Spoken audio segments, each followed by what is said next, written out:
Good morning, everybody, again.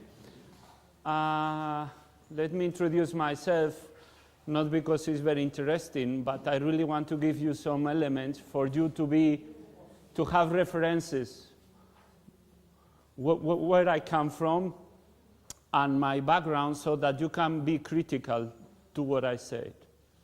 Otherwise, you don't have enough elements. I'm Miguel, I come from Spain, I live in Germany, and I work part-time in university on European studies, and I work as well as evaluator, trainer, and e-learning facilitator at European level, mainly in youth work, but as well from time to time with adults, teachers, and as well some private companies. The title of this session is a bit mysterious, and this of educational approaches, methodologies, a journey to the 20th century, and so on. But I hope it's not mysterious, is the subtitle, which is optimizing the learning. Or what we will do, it will hopefully contribute to help us to optimize the learning. Because I think this is what we all have in common. It's like doctors protect life, educationalists protect learning. This is our job. There are many other things around, many other things. Microphones, cameras, technicalities, PowerPoints, methods, and so on. But at the end of the day, what counts is the learning happening or not happening with the people we work with. It's going to happen something similar today. At the end of the day, to have more elements to work with methods, I think it's convenient to reflect not just on the methods, but on the methodologies. So there is something associated to methods, something behind them.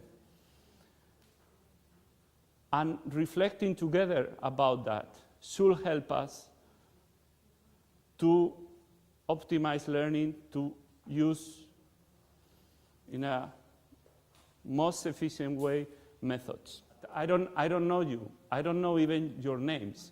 Why you should accept something from somebody coming from Spain, living in Germany, coming yesterday late in the night, having breakfast alone because I wake up very early. Why you should accept that? You were discussing yesterday that you have to agree with everybody with the objectives and so on. Why you should accept?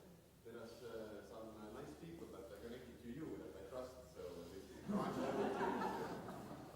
is yeah. Well, I wanted to open to be a bit provocative, to open a think about that. Yes, I will come back to it, and I will try to connect with some of your discussions yesterday. But please, if you know any institution, a school, NGO, or whatever, who purely work with the needs of participants, just with that, please let me know. In 10 years, I'm in the field. I don't know any government, institution, program, NGO, school, who just have learning objectives. In training and in education, there are as well political objectives, strategical objectives, organizational objectives, and so on and so forth. As I said before, we as educationalists, I think we have the mandate to protect learning. But we have to be aware that there are other things around. So the people organizing this activity have more or less an overview of what is happening in Estonia, have had a preparation with a diverse team, have had consultation, have read application form, have listened to expectations, and so on and so forth. And with all this pot, they have built the program, and particularly this session. with all this. So of course it's very important. But again, I don't know any institution, NGO, school, and so on and so forth, who just work with the learning objectives. I think the most healthy is to make that explicit, so not to hide it. So that people, if they know, they can react to that. I don't want to enter in the terminology discussion as well, because we are working on a foreign language, you and me, so it's even more difficult. But I want to say two things. The methodology has an element which is a certain understanding, or a certain understanding of the role of education. So what is the purpose at the end? And so how learning happens in a methodology. In a method, not necessarily. So in a methodology, it has associated certain values. We will see that. Not a method. For example, neo-Nazis groups, they are very good in team building. They are extremely good. Or most of the intercultural methods, well, most, but let's say the best known intercultural methods used in Western Europe for years, they came from the war from Vietnam. They were used by US Army to train in the war of Vietnam. The methods. But as you can imagine, the methodology, the ideas behind, is very different to use it in the war in Vietnam or to use it in the Youth in Action program. But some methods are the same. At the beginning of the century, last century, there were two main schools in, by the way, this journey I'm going to do, it's based very much on psychology, but as well on educational sciences and social sciences. And of course, it's a very reduced and very simple journey, basically with 4 different angles. But things are much more complicated, but let's try to get some overall view. Okay, so at the beginning of the last century, there were 2 main schools, the psychology of Freud, of the psychoanalysis, and the behaviorism. You know what those 2 things are about. The psychoanalysis from Freud was working all the time on the inner of a person to try to bring the unconscious conscious. So what is unconscious, to make it conscious. So that the psychologist, but as well the educator and so on, knows better the person and what happened in that person. And the behaviorism tried to analyze and to draw conclusions from the behavior of people, from their response to the stimuli. Both of them have in common that their focus is on the participant. In the case of psychology, of the client. The final aim and the final purpose is to know the person. Obviously, not because of knowing him or her, but trying to support him or her in his development, whether it's in his psychological development and so on, whether it's in his learning and further development. I'm sure you are very familiar with Rogers and with Kolb and with learning styles. Does it sound to you? Okay, the main idea from humanism and from Rogers is that human beings are able to learn on their own. They are able to learn through interaction with each other. And they can learn on their own. They believe in the autonomy of human beings to learn.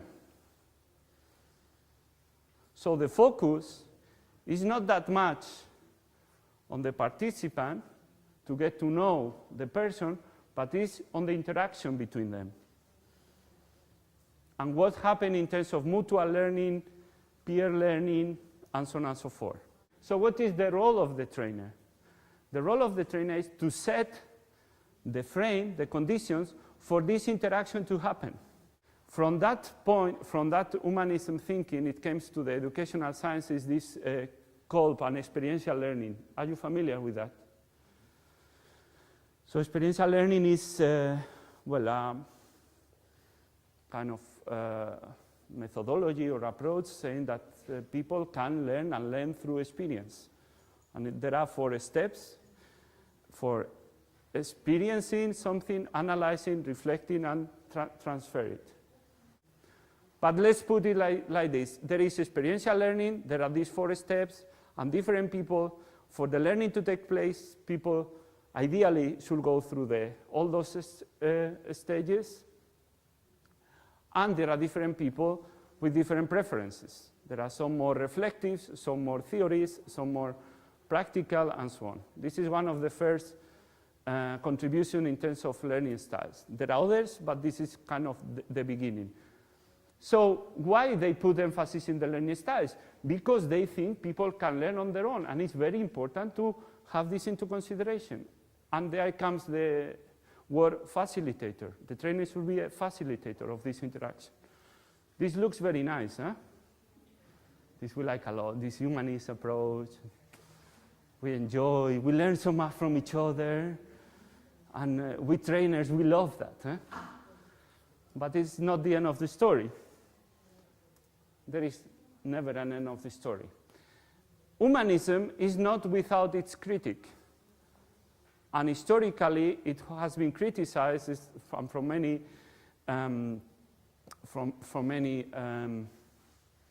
angles for being selfish and for not having into consideration the needs of society and in a wider frame.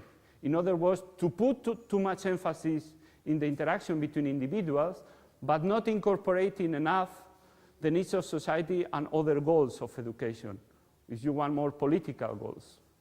So we could spend hours and hours here, and trainer of trainers is a very particular case on that, enjoying ourselves, exchanging a lot, and blah, blah, blah.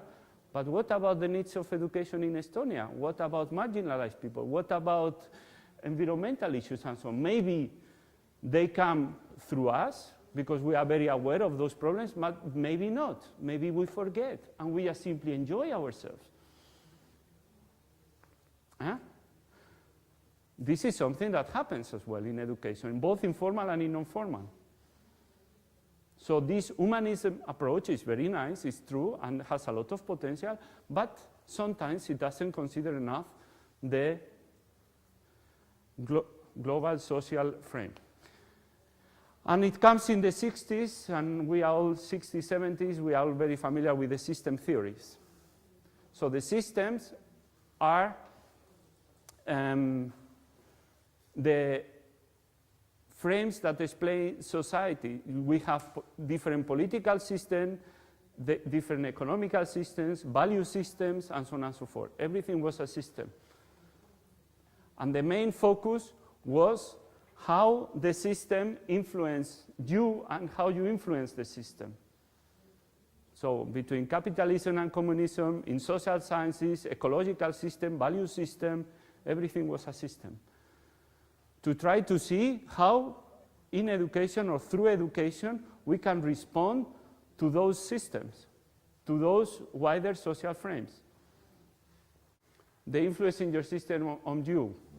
This means what is your idea of society, your values, and so on and so forth. We could have, of course, do behaviorism and film one person and knows how he or she behaves and say, you are like this, you are intolerant, or you are not patient, or you are not team, and so on. But it's very dangerous because he or his behavior is very much conditioned by the system. And this is one of the paranoias and one of the bad practices of trainers. At times, they draw personal conclusions when people are in a system. So they mix the two schools. They put people in a system, but they come to judging participants about that.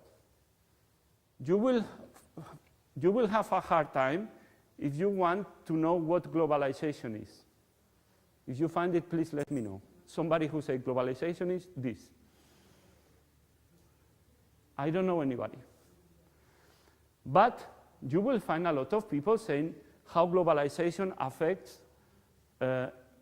students in Riga from 18 to 24, or how globalization affects farmers, or how globalization affects this or that.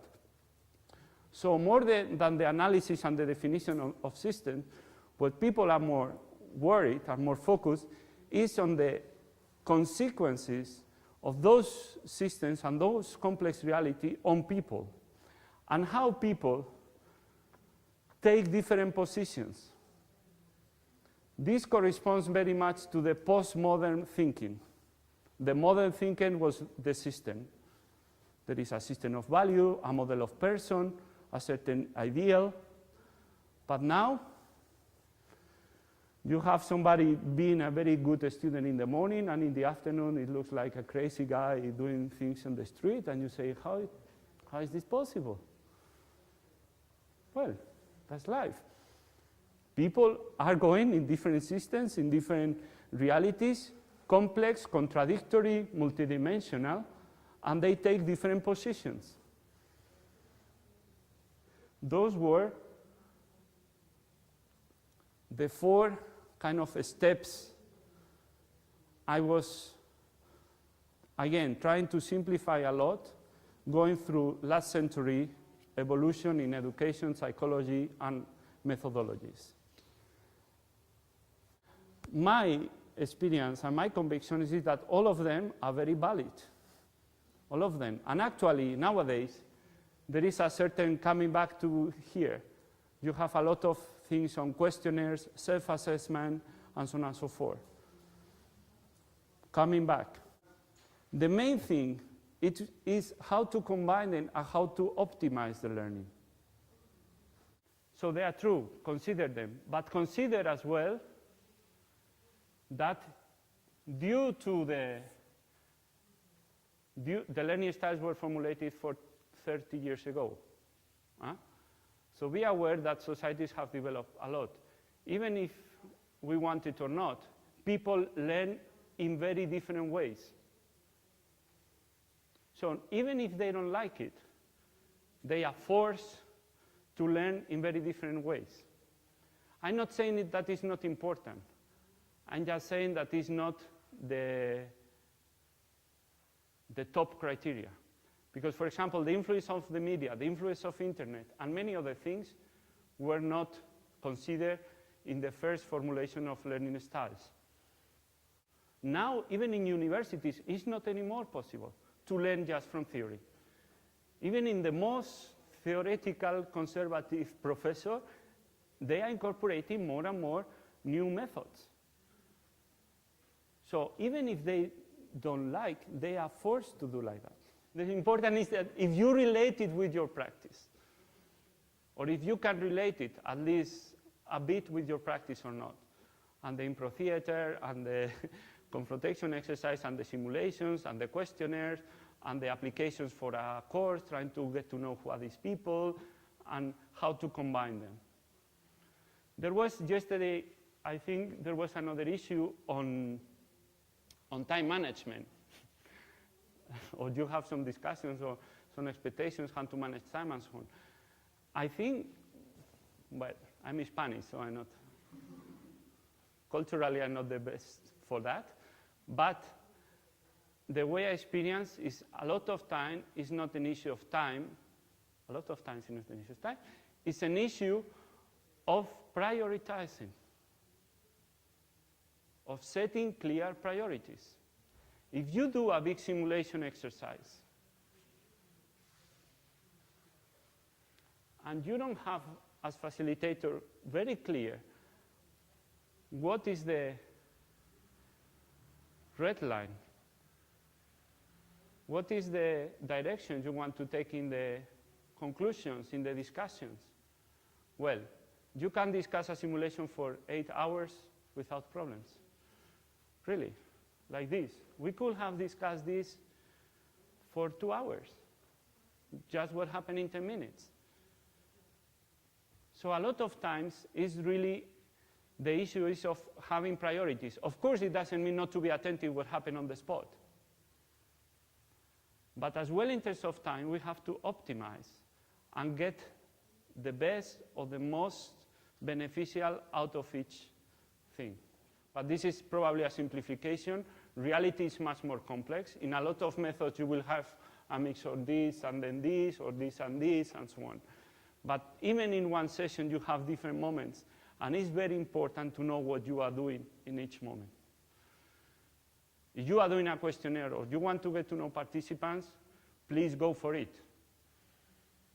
You can still have good dynamics and that they have fun and so on. But okay, you want to know participants. Don't lose your direction. Huh? They can do it, of course, in a funny way. That was one of the things. But don't lose your purpose. If you need it because it's essential for your training, okay. A lot of times trainings could be evaluated very positively here. The final evaluation will be great. Everybody is so happy to get to know so many people, share so many experiences, and so on and so on. But then you have your donors or your statutory bodies or your institution who say, what about this, and what about that, and what about the impact there, and what about that? And you say, but I'm doing a very great job because people enjoy it a lot. There is a new trend that it relates that very much, this and this, which is called the self-direct learning, which is based on your needs and on the individual development, so based on an individual analysis, but within a community and within a group and within an e-learning platform or within a long-term training course and so on and so forth, where people, it's not that they do different things, they take decisions on their own learning.